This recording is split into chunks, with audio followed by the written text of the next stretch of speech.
मुंबई के कमाटीपुरा इलाके के निवासियों ने अपने क्षेत्र के शर्मनाक चित्रण को लेकर आने वाली फिल्म गंगूबाई काठियावाड़ी के खिलाफ प्रदर्शन शुरू कर दिया और जमकर नारे लगाए। स्थानीय निवासियों का यह आरोप है कि जिस तरीके से फिल्म में क्षेत्र को दिखाया गया है वो गलत और अपमानजनक है। ये फिल्म गंगूबाई कोठेवाड़ी पर आधारित है। पंजाब के मोगा में पोलिंग बूथ के पास संदिग्ध गतिविधि को लेकर सोनू सूद की गाड़ी जब्त होने के बाद मोगा के पीआरओ ने कहा है कि अगर सोनू घर से बाहर निकले तो उनके खिलाफ भी कार्रवाई की जाएगी। इसके बाद अभिनेता का भी जवाब आया। उन्होंने कहा कि कई बूथ पर पैसा बांटा जा रहा था, इसलिए हम जांचने गए थे, अब हम घर पर ही हैं। केंद्रीय रक्षा मंत्री राजनाथ सिंह ने उत्तर प्रदेश के प्रतापगढ़ में एक चुनावी रैली के दौरान कहा कि ये कहने में मुझे कोई संकोच नहीं है कि योगी आदित्यनाथ मुझसे बेहतर और अच्छे मुख्यमंत्री रहे हैं। उन्होंने कहा कि मैं भी मुख्यमंत्री रहा हूं और योगी आदित्यनाथ भी मुख्यमंत्री रहे हैं, लेकिन राजनाथ के अनुसार बीजेपी गरीबी और पिछड़ों के साथ कमजोर वर्ग की सच्ची हितैषी है। सुप्रीम कोर्ट के पूर्व जज जस्टिस मदन लोकुर ने शनिवार को भड़काऊ भाषणों पर कहा कि एक मंत्री ने दिल्ली में गोली मारो कहा था, यह हत्या के लिए उकसाना नहीं तो आखिर क्या है। उन्होंने आगे कहा कि एक धर्म संसद में धर्म के आधार पर नरसंहार का आह्वान हुआ। सुप्रीम कोर्ट ने कहा था कि गंभीर मामलों में भड़काऊ भाषण हिंसा का कारण बनते हैं। यूक्रेन में जारी तनाव को लेकर केंद्र सरकार ने वहां रह रहे भारतीय नागरिकों के लिए एडवाइजरी जारी की है। इस एडवाइजरी के मुताबिक यूक्रेन में रह रहे भारतीय जिनका रहना जरूरी नहीं है और सभी छात्रों को अस्थायी तौर पर देश वापस लौटने की सलाह दी गई है। एडवाइजरी के अनुसार कमर्शियल विमानों और चार्टर्ड फ्लाइट का इस्तेमाल किया जा सकता है। इस केस में निर्देश। अभिनेत्री कंगना रणावत ने 25 फरवरी को रिलीज होने वाली आलिया भट्ट की फिल्म गंगूबाई काठियावाड़ी पर कहा कि इस शुक्रवार 200 करोड़ जलकर राख होने वाले हैं। उन्होंने अपनी इंस्टाग्राम स्टोरी में लिखा कि ऐसा एक पापा की परी जो पासपोर्ट रखना पसंद करती है ब्रिटिश का, क्योंकि पापा मानते हैं कि रोमकॉम बिम्बो एक्टिंग कर सकती है। शिरोमणि अकाली दल के प्रमुख और जलालाबाद से पार्टी के उम्मीदवार सुखबीर सिंह बादल ने रविवार को पंजाब विधानसभा चुनाव के लिए जारी मतदान के बीच कहा कि एसएडी और बीएसपी गठबंधन राज्य में पूर्ण बहुमत से सरकार बनाएगी। वहीं हरसिमरत कौर बादल ने कहा कि लोगों को स्थिर सरकार चाहिए और उन्हें यकीन है कि पहले परखी गई पार्टी के पक्ष में क्लीन स्वीप होगा। पंजाब लोक कांग्रेस प्रमुख कैप्टन अमरिंदर सिंह ने रविवार को कहा कि पंजाब में कांग्रेस 20-30 से ज्यादा सीटें नहीं जीत पाएगी। उन्होंने कहा कि चरणजीत सिंह चन्नी क्या है, क्या वो जादूगर है कि 3 महीने में वो पंजाब में चमत्कार कर सकते हैं। चुनाव से पहले सारा श्रेय देकर उन्हें हीरो बनाने की कोशिश की गई है। अमरिंदर ने कहा कि मुझे लगता है कि दोनों ही बेकार है, चन्नी और सिद्धू। सपा अध्यक्ष अखिलेश यादव ने बीजेपी के अहमदाबाद धमाकों के दोषी आतंकवादी के परिवार से सपा के संबंध वाले आरोप पर जवाब दिया और कहा कि अगर मैं आतंकवादी हूं तो वे भी हैं। उन्होंने कहा कि मैंने बीजेपी नेताओं को एक पाकिस्तानी जनरल के लगभग पैर छूते हुए देखा जो बाद में राष्ट्रपति बना। दरअसल अखिलेश के साथ दोषी आतंकवादी के पिता की कथित एक तस्वीर सामने आई थी, जिसको लेकर अब बयानबाजी हो रही है। सपा अध्यक्ष अखिलेश यादव ने अयोध्या में चुनावी रैली के दौरान कहा कि उन्होंने कहा था, बीजेपी का जिक्र करते हुए उन्होंने कहा कि हवाई चप्पल वाले हवाई जहाज में बैठेंगे, लेकिन 5 साल में डीजल पेट्रोल इतना महंगा हो गया कि गरीबों की गाड़ी तक नहीं चल पा रही।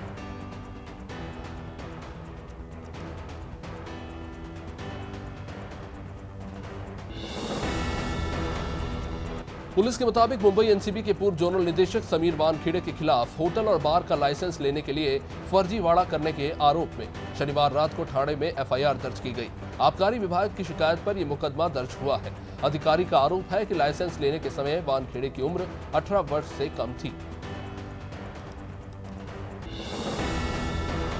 विदेश मंत्री एस जयशंकर ने चीन के साथ सीमा विवाद पर म्यूनिख सुरक्षा सम्मेलन परिचर्चा 2022 में शनिवार को कहा कि पिछले 45 साल से सीमा पर शांति थी, कोई सैनिक हताहत नहीं हुआ था। उन्होंने कहा लेकिन यह बदल गया है क्योंकि एलएसी पर सैन्य बल नहीं लाने के समझौते का चीन ने उल्लंघन किया। जयशंकर के अनुसार भारत चीन संबंध इस वक्त कठिन दौर से गुजर रहे हैं। कस्टम विभाग ने शनिवार को वाराणसी एयरपोर्ट पर यूएई से आए 2 यात्रियों के पास से कुल 45 लाख का सोना बरामद किया। एक अधिकारी के अनुसार एक यात्री के विग के नीचे से 32.97 लाख का सोना बरामद हुआ, जो पेस्ट फॉर्म में रखा हुआ था। अन्य यात्री ने कॉटन की रैपिंग शीट में सोना छिपाकर रखा था। कोटा राजस्थान में कार के चंबल नदी में गिरने के चलते एक शादी समारोह में जा रहे दूल्हा समेत 9 लोगों की मौत हो गई है। पुलिस के अनुसार बारात सवाई माधोपुर से उज्जैन जा रही थी और आशंका जताई जा रही है कि ओवरलोडिंग के चलते गाड़ी अनियंत्रित हुई और नदी में जा गिरी।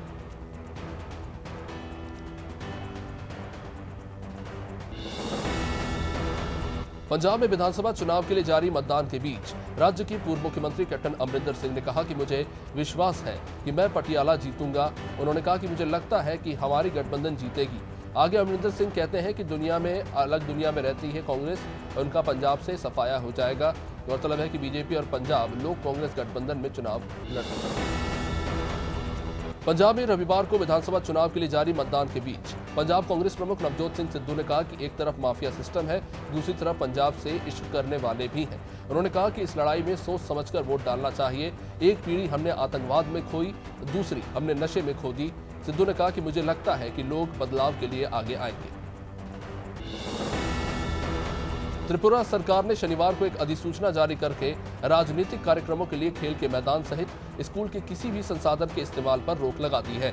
अधिसूचना के अनुसार किसी भी अन्य कार्यक्रम के संचालन के लिए भी अनापत्ति प्रमाण पत्र लेना अनिवार्य होगा। वहीं पहले से किए गए उल्लंघनों के खिलाफ कार्रवाई भी की जाएगी।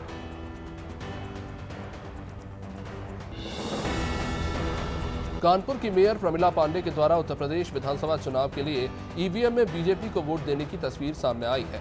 इस मामले पर जिला अधिकारी नेहा शर्मा ने बताया कि mayor Pramila Pandey Hudson school मतदान केंद्र में मतदान की गोपनीयता भंग करते हुए पाई गई। इसके खिलाफ उनके विरुद्ध सुसंगत धाराओं में एफआईआर दर्ज कराई गई है। असम के मुख्यमंत्री हेमंत बिस्वा शर्मा ने शनिवार को कहा कि असम ने केंद्र सरकार से पीएफआई पर तत्काल पूर्ण प्रतिबंध लगाने की मांग की है। आगे उन्होंने कहा कि यह हिजाब विवाद के कारण नहीं हुआ, बल्कि विध्वंसक गतिविधियों और कट्टरपंथ में पीएफआई की भागीदारी को लेकर है। इससे पहले शर्मा ने कहा था कि मुस्लिम महिलाओं को हिजाब नहीं बल्कि शिक्षा की जरूरत है। दक्षिण पश्चिम दिल्ली के पालम इलाके में शनिवार तड़के एक फ्लाईओवर पर चलती ट्रक के पिछले हिस्से से टकराने के बाद मर्सिडीज कार के दुर्घटनाग्रस्त होने से 2 लोगों की मौत हो गई और 3 लोग घायल हो गए। पुलिस के अनुसार पीड़ित फरीदाबाद में आयोजित एक शादी से लौट रहे थे, तभी अचानक ये हादसा हुआ। ट्रक चालक मौके से फरार हो चुका था।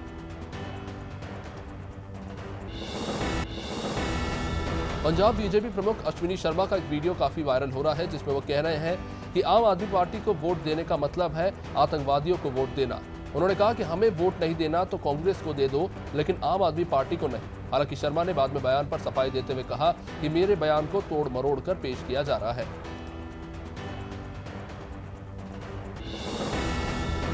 आम आदमी पार्टी के पूर्व नेता और कवि कुमार विश्वास द्वारा अरविंद केजरीवाल के ऊपर पंजाब में खालिस्तानी समर्थकों के साथ संबंध बनाने के आरोप लगाए जाने के बाद दोनों नेताओं के बीच वार पलटवार का दौर चल रहा है। इसी बीच किसान नेता राकेश टिकैत ने अरविंद केजरीवाल का समर्थन करते हुए कहा कि कुमार विश्वास का तो राज्यसभा सीट पर कुछ रोड़ा था, अगर मिल जाता तो बढ़िया रहता। नेशनल स्टॉक एक्सचेंज बोर्ड अपने तत्कालीन एमडी और सीईओ चित्रा रामकृष्ण की तरफ से गंभीर अनियमितताओं और कदाचार की जानकारी होने के बावजूद सेबी को सूचित करने में विफल रहा और पूर्व सीईओ के खिलाफ एक्शन लेने के बजाय उन्हें खुशी से इस्तीफा देने दिया गया।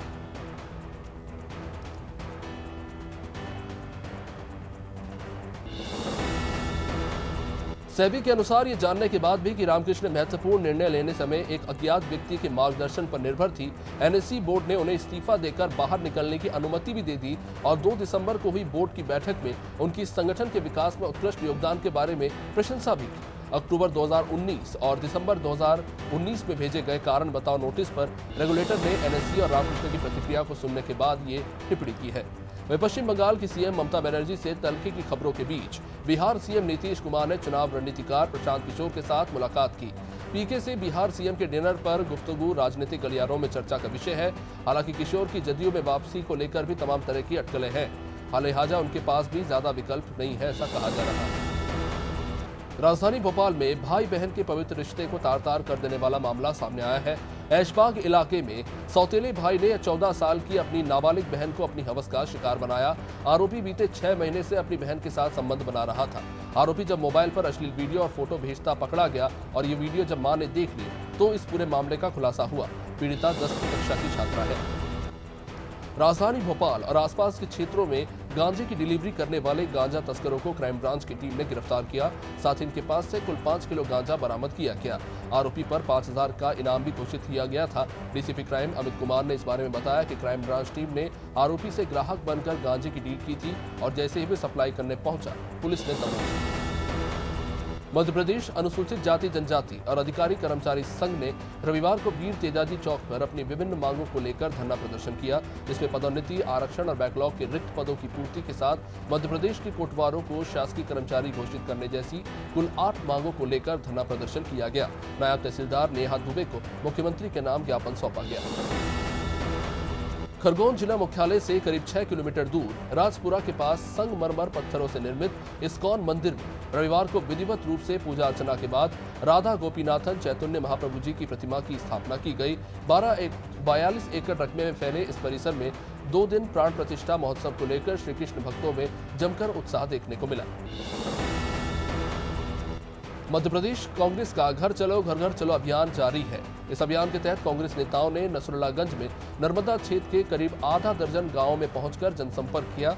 इस दौरान कांग्रेस पदाधिकारियों ने लोगों से मुलाकात की और कांग्रेस की सदस्यता भी दिलाई। 18 महीने की कमलनाथ सरकार की उपलब्धियों को भी इस अभियान के द्वारा लोगों तक पहुंचाया जा रहा है। नगर तेंदुखेड़ा में अवैध रूप से माल की खरीदी हो रही है, लेकिन मंडी कर्मचारियों के द्वारा अवैध वसूली कर व्यापारियों से साठगांठ किया जा रहा है। नगर तेंदुखेड़ा की कृषि उपज मंडी का शुभारंभ तो हुआ, लेकिन कुछ दिन बीत जाने के बाद मंडी कर्मचारियों की मिलीभगत से मंडी अब सुनसान पड़ी हुई है।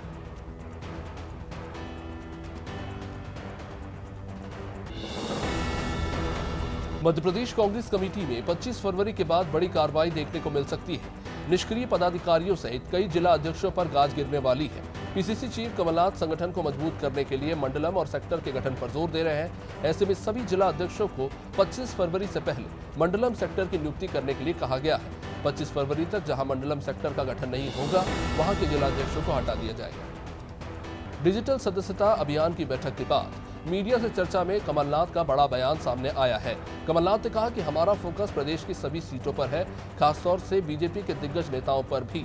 व्यापम का नाम बदलने को लेकर कमलनाथ ने कहा कि नाम बदल तो दिया गया है ताकि घोटाले छुपाए जा सके। बीजेपी कोशिश कर रही है कि जनता व्यापम घोटाले को भूल जाए। बिजनौर के कोतवाली देहात क्षेत्र के डेहरी गांव में एक नाबालिग लड़की की गला दबाकर हत्या कर दी गई। बताया गया कि परिजन शादी समारोह से लौटे तो घर में नाबालिग का शव मिला। पुलिस ने शव को पोस्टमार्टम के लिए जिला अस्पताल भेज दिया है। फिलहाल हत्या के कारणों का पता नहीं चल सका है।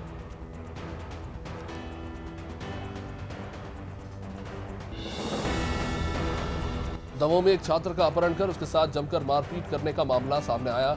पीड़ित गणेश असाटी के मुताबिक आरोपियों ने उसे कार में बिठाया और फिर कट्टे की नोक पर बंधक बनाकर 6 घंटे तक पीटते रहे और बाद में इमलाई चंपट पिपरिया के पास सड़क किनारे फेंक कर फरार हो गए। उसके बाद छात्र ने किसी तरह से अपने परिजन को घटना के बारे में बताया और थाने में शिकायत दर्ज कराई।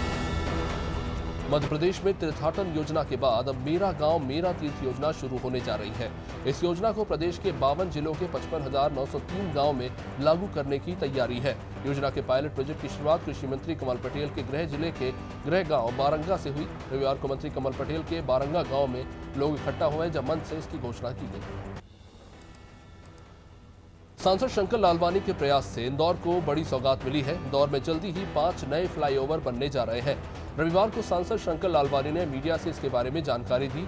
सभी फ्लाईओवर के लिए टेंडर जारी हो चुके हैं। इन्हें बनाने के लिए 2 साल की समय सीमा तय की गई है। ये फ्लाईओवर शिप्रा और मांगलिया के बीच अर्जुन बड़ौद गांव के पास बेस्ट प्राइस, लाभगंगा गार्डन और राला मंडल सर्कल और राव सर्कल में बनेंगे।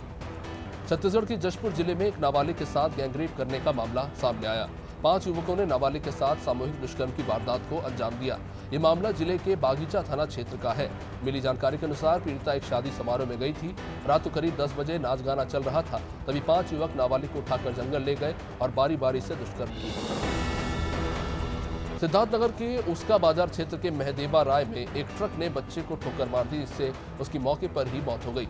हादसे से गुस्साए परिजन ने ग्रामीणों के साथ रोड पर जाम लगाकर हंगामा किया। परिजनों का कहना है कि ब्रह्मानंदगंज रोड पर स्पीड ब्रेकर नहीं है, जिससे आए दिन यहां दुर्घटना होती है। घटना की जानकारी के बाद पुलिस और प्रशासन मौके पर पहुंचे।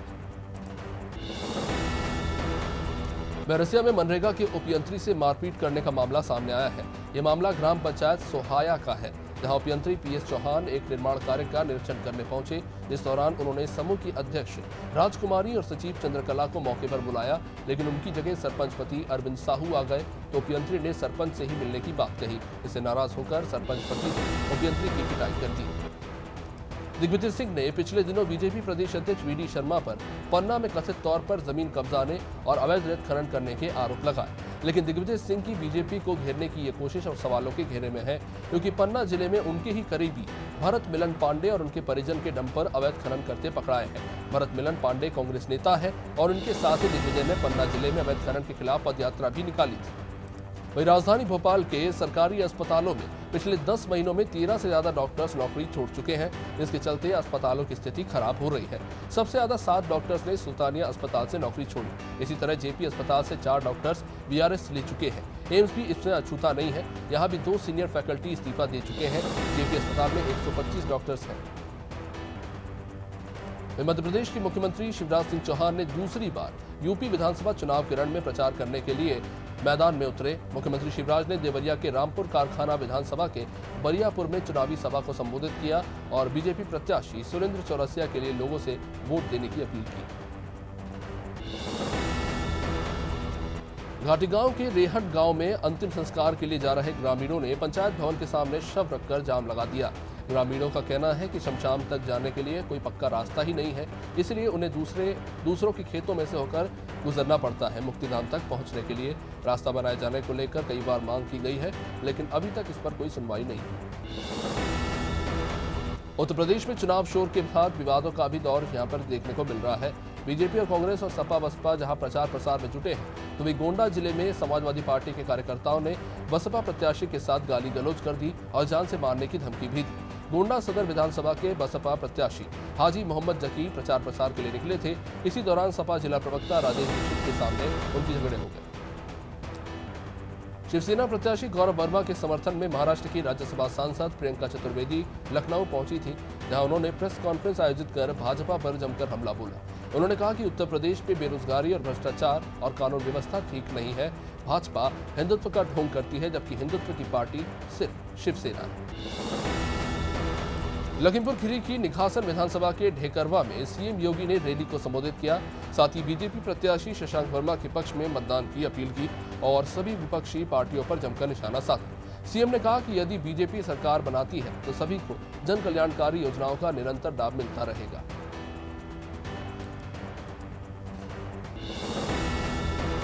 प्रधानमंत्री नरेंद्र मोदी ने अरुणाचल को पूर्वी एशिया का प्रवेश द्वार बनाने की घोषणा की।